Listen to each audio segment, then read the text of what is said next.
घडामोडीनंतर पुढे पाहूयात राज्यातल्या बातम्या। जागतिक संगीत दिनाचं औचित्य साधत राज्य सरकारकडून पहिल्यांदाच महाराष्ट्र रेडिओ महोत्सवाचं आयोजन करण्यात आलं होतं। या महोत्सवात आशा पुरस्कार सोहळा हा देखील आयोजित करण्यात आला होता। राज्यभरातील सर्व रेडिओ चॅनल आणि त्यांचे रेडिओ जॉकी यांनी कार्यक्रमात मुख्यमंत्री देवेंद्र फडणवीसांची मुलाखत घेतली।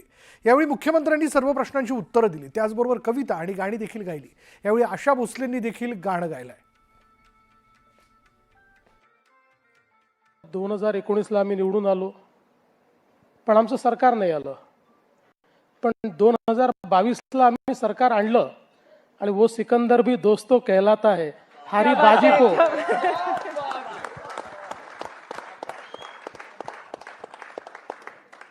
त्यामुळे म्युझिक, गाणी, रेडिओ या सगळ्या गोष्टी राजकारणात अत्यंत महत्त्वाच्या आहेत। मगाची आशिषजींनी सांगितलं की रेडिओच्या माध्यमातून मोदीजी मन की बात ही शेवटच्या माणसापर्यंत पोहोचवत आहेत। आणि तुम्ही बघा, म्हणजे तुमच्या सगळ्या FM रेडिओजवर इलेक्शन आलं की तुमच्या आवाजापेक्षा आणि तुमच्या गाण्यांपेक्षा जास्त आमच्या ॲडव्हर्टाइजमेंट असतात। म्यूजिक ने आपको किस तरह से हेल्प किया in politics, to be very precise? देखिए, पहली बात तो ये है कि म्यूजिक जो है वो हमारी संवेदनाओं को जीवित रखता है। तो जैसा आपने कहा कि हम लोग बाहर से खड़ूस दिखते हैं लेकिन अंदर से बहुत अच्छे लोग हैं। जब भी समय मिलता है या जब भी मुझे डिस्ट्रेस होना है तो मैं म्यूजिक सुनता हूँ।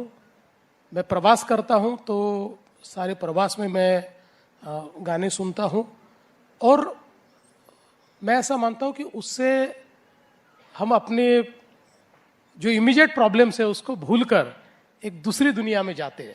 इसलिए म्यूजिक मेरे लिए एक बहुत बड़ा हीलर है। Thank you sir. तुम्ही म्हणता माझ्या कवितेला अर्थ नसतो, तुम्ही म्हणता माझ्या कवितेला अर्थ नसतो, नसे ना का अर्थ, अनर्थच असतो।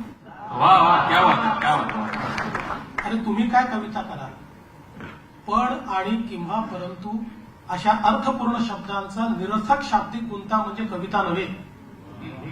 पण आणि किंवा परंतु अशा अर्थपूर्ण शब्दांचा निरर्थक शाब्दिक गुंता म्हणजे कविता नव्हे। कविता म्हणजे जी मनाला छेदून गेली पाहिजे, हृदयाला भेदून गेली पाहिजे आणि डोक्याच्या वरून गेली पाहिजे। क्या बात है, क्या बात है, वाह वाह।